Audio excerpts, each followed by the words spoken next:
Welcome to Module 1, Week 1 Reading Notes. In this short presentation, I'm going to go over the main key points that I feel like you should get from the readings that aren't directly related to either the discussion boards or the task for this particular module. I've created a Prezi to go briefly through the notes that I want you to get from this particular module. So from Smith Chapter 1, in addition to the other Prezi notes that I've included within the discussion board, I also want you to really consider what the tie between government and rhetorical development is. So what we see and what Smith points out really well is that as governments become more people-directed or more people-run, there's a stronger rhetorical theory development. When governments become very autocratic, then rhetorical theory development starts to be incredibly hindered by that particular approach to government. What we want to keep in mind is when we say rhetorical development, we are really discussing rhetorical theory development. How do we theorize this particular approach to communication? That does not mean that rhetoric was not used. As we see, and I always use this as an example, is we see with Hitler, rhetorical theory was definitely used in his communication, but rhetorical theory development was definitely hindered, and most theorists at the time were required to leave or be killed by the Germans. As Smith points out, rhetoric is a techne, which is a teachable discipline that enhances natural talent. It's considered an art form, so there is, for a speaker of rhetoric, especially in early Greek times where only rich white men were allowed to speak, it was an enhancement of natural abilities more so than an education where everybody has access to it, the way that we see composition today. So paired with this reading you read, or paired with Chapter 1, Smith also talked about Bitzer, which is the situational meta theory or the rhetorical situation. The rhetorical situation has been changed and modified in many, many different forms to help freshman composition writers become better writers and to recognize their rhetorical situations. Bitzer was talking specifically about speakers. How does a speaker create a rhetorical situation?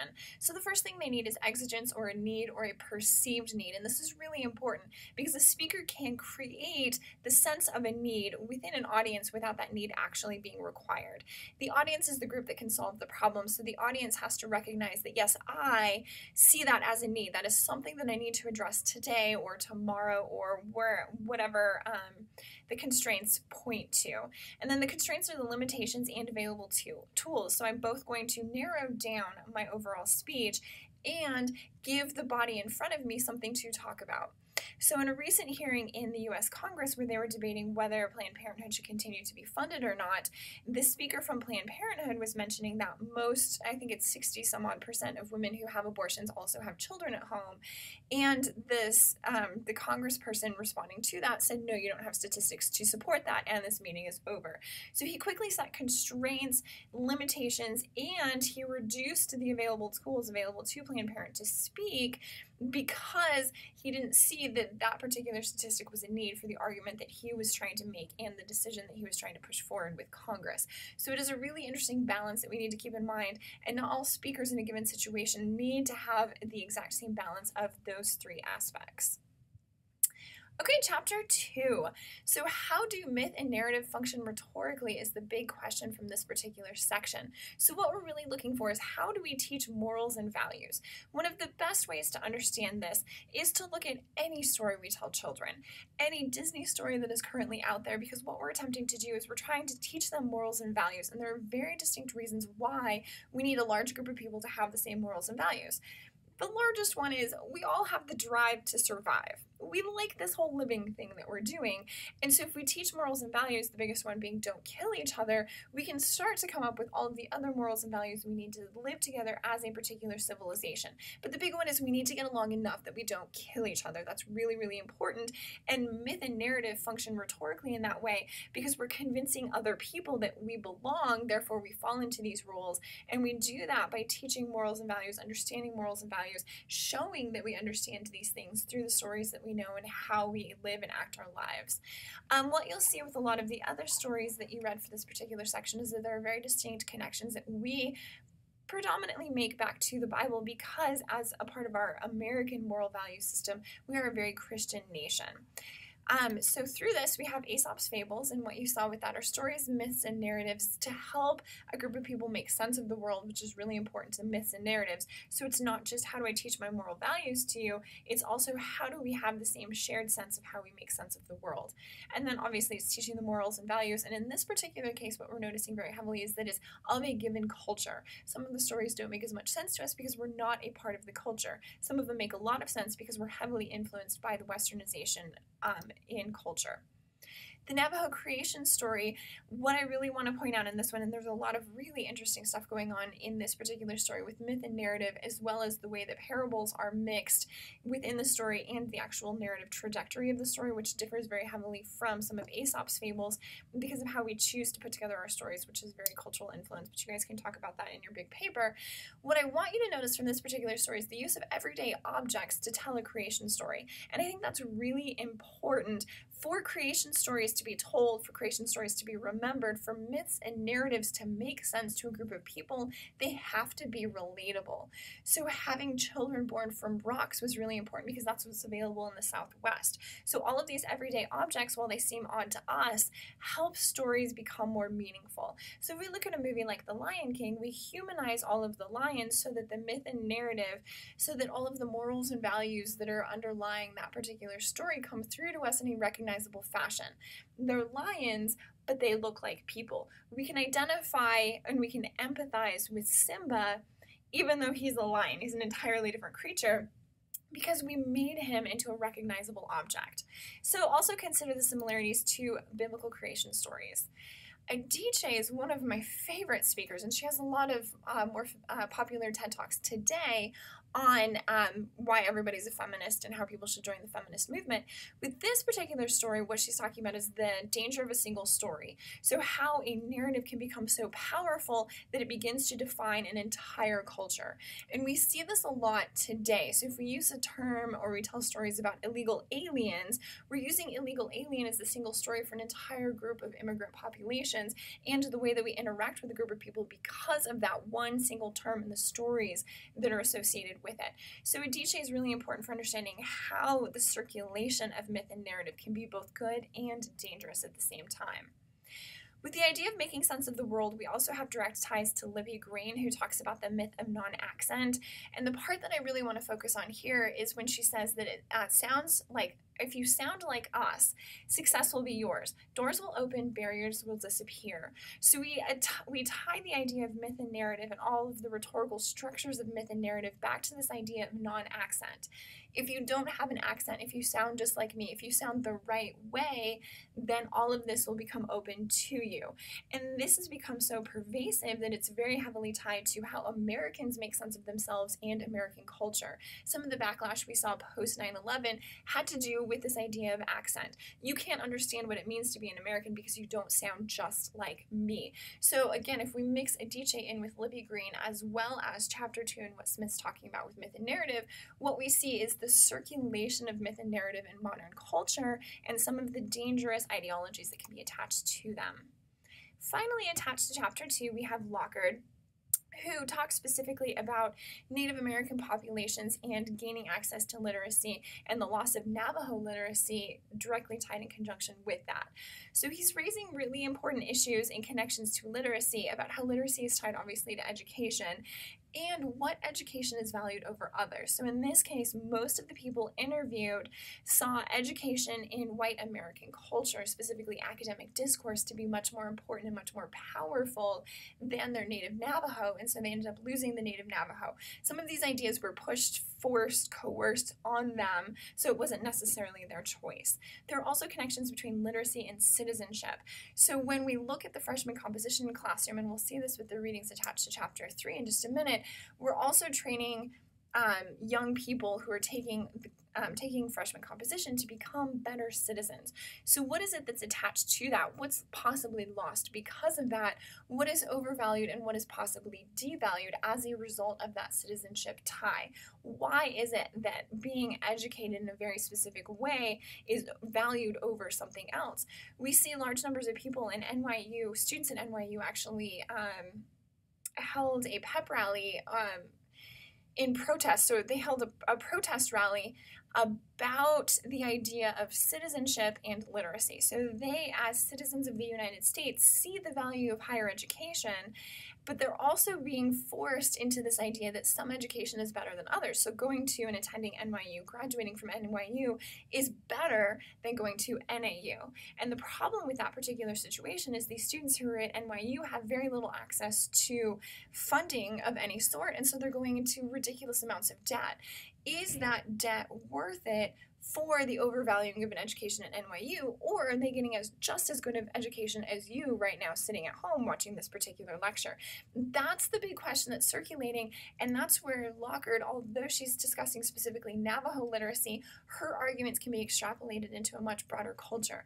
What does it mean to be educated? What does it mean to be educated at NAU versus NYU? What does it mean to take on debt that you can't afford, or to take on debt that you can afford in order to complete this particular education?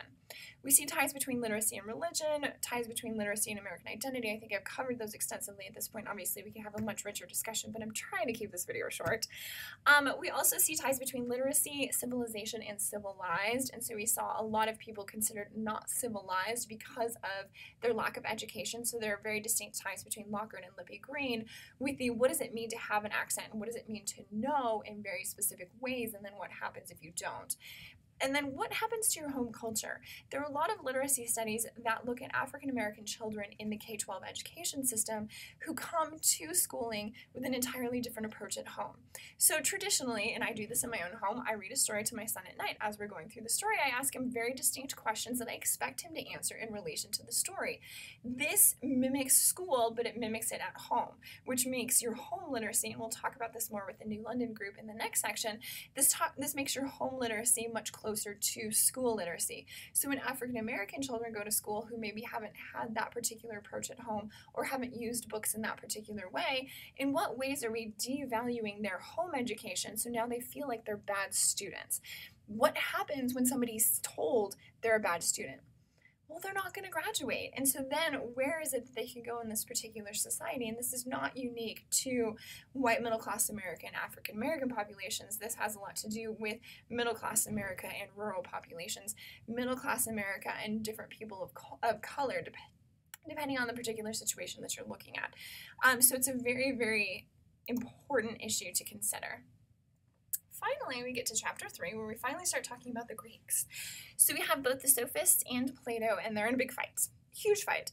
And what they're really fighting over, and what our paradigm shift is that Smith's pointing out so heavily, is the idea of little t truth, which we see right here, versus big T truth. So with big T truth, we're under the assumption that there is some ultimate truth that we're trying to find. There is the answer. So similar to the question that's asked in the Hitchhiker's Guide at the very end when the computer computes and finishes and comes up with 42, they came up with the answer. So they found a big T truth, and then obviously the whole point of that series is to find out, but we never actually knew the question, which is what the sophists are going for, which makes all truth, according to the sophists, relative, contextual, and cultural. So in this particular situation, what is the truth? What is the view of the world? How do we make sense of the world?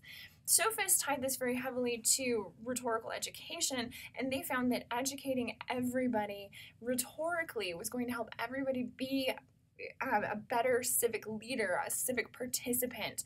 The danger to that, and the danger that Plato saw, is if you start to educate everybody, now the slaves think that they can participate and they can't. Rich, white, land-holding gentlemen, such as Plato, were the only ones who were allowed to participate, so why should we educate everybody? The sophists, in order to make money, did kind of digress towards the end into a more money-making scheme as opposed to traditional ties to education. But if we look at the earlier sophists, which are the ones that Smith focuses on most heavily, we're really looking at how do we develop an educational system that's open to everybody. This particular sophist tie we're seeing in waves through composition theory, hence the reason we read both Bazell and Bartholomew. Last thing about Plato before I move on to Bazell and Bartholomew, Plato was he wanted to uncover the truth that is already known to you. So according to Plato and his creation story, when we're born, we fall through the heavens, and as we fall through the heavens, our brain attaches, essentially, because we didn't know how the brain functioned, every truth that we were capable of knowing. And so through the Socratic method, through a question and answer system, which can also be very helpful in education, our goal was to uncover the truth that was already known to us. So there's a lot of critique on Plato with how much of that is cultural, because what you're really doing is asking directed questions to get them to the right answer. But Plato would say that no, you're uncovering the truth that they already knew, which also meant that some people were capable and some people were not. Some people did not collect as much truth, as much knowledge, as much capability as they fell through the heavens as they should have, and they therefore should not be civic participants. So slaves were born to be slaves, and rich landowning gentlemen were born to be rich landowning gentlemen. Okay, so if we jump to Bazell, she's really looking at the idea that rhetoric as epistemic. So do we use rhetoric to make sense of the world? Do we use rhetoric to create knowledge? Do we use rhetoric to make sense of knowledge? And what does that have to do with a specific discourse community? So her two big questions are, where does knowledge come from? And as we attempt to answer that, how do we teach composition? So as we're attempting to teach freshman composition specifically, what we're looking at is, how do you make sense of an academic discipline? How do you learn? How do you develop strategies to read and then to turn those reading practices into good writing practices? How do you recognize style? How do you recognize knowledge that you're expected to have? How do you recognize knowledge that's valued over other knowledge within a particular discipline? How do we learn that these are important questions to know why is that a good thing and why is that dangerous? And so she does that entire approach, and she asks all those really, really important questions through the idea of discourse community. How do we become a member of a discourse community, and what happens when we do? This has become really important, especially with ideas of the internet. So if I can teach through the internet, you're not having as much access to me speaking and me writing and me interacting. All three of these are very different ways of basically indoctrinating you into the academic discipline of rhetoric, writing, and digital media studies. So how does your digital access to all of this aspect of the community aid you in then becoming a better teacher, or becoming a better communicator, or becoming whatever it is your particular life goal is? How does that function? And how do you self-reflect on it so that you recognize it? She doesn't necessarily have the answers for those, but those are the big questions that she's asking throughout her particular piece. Finally, we have Bartholomew, who's dealing with the idea of academic discourse. And this is one of my favorite pieces, because what he's really getting at is, what does it mean when we attempt to try out academic discourse? So what this made me think of is, there's a novel called Hemlock Grove, and it was published a few years ago, and I can't remember the author's name. So after the novel was published, and it's a novel that I've read, and it's about vampires and werewolves. So the author wrote it as the next great American novel. He had this idea in his head of the kind of author that he was and the kinds of ways that he was communicating. So the first half of the novel was definitely a little bit convoluted, a little bit hidden, very novelish. And then, in my opinion, and most of the critics, the second half of the novel completely fell apart as he tried to wrap up the story. So as most critics wrote this, and the big one was a lot of people wrote this on Goodreads, which is an online community for book readers, the author went to the Goodreads communities and he essentially trolled every negative critique that he had, claiming, you don't understand what a great American novel is, you're not well versed, you're not versed at all in the academic discourse of literature, so you don't get it. You cannot possibly understand what my novel is because you're not trained enough. So go get yourself a PhD in literature, come back, and then we'll read my novel together again. So we have this really interesting disconnect between academic discourses. My example is a lot more extreme than what we see in freshman composition, although it's a really good analogy for it, because we see a lot of students frustrated with the grades that they're getting on the essays. We see students who get a good grade on an essay and then set that up as a model. We have students who want models because they want to just mimic other student writing because they think that's the appropriate way to try on correct academic discourse. And then the big problem we have is, as soon as they leave freshman composition, they feel like, oh, I can forget all of this because I'm a biology major, or I'm an engineering major, or I'm a psychology major. None of those things matter anymore because psychology is psychology, not English. So how do we start to bridge some of these particular communities, make a lot of this important to our students, and get them to try on academic discourse in very specific ways?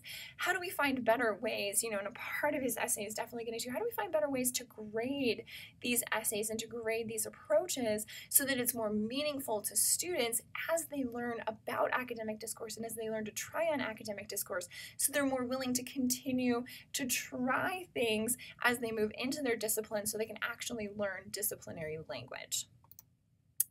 If you have any questions about the readings for Module 1, Week 1, feel free to send me an email, or you can always reach me through Twitter. Thank you.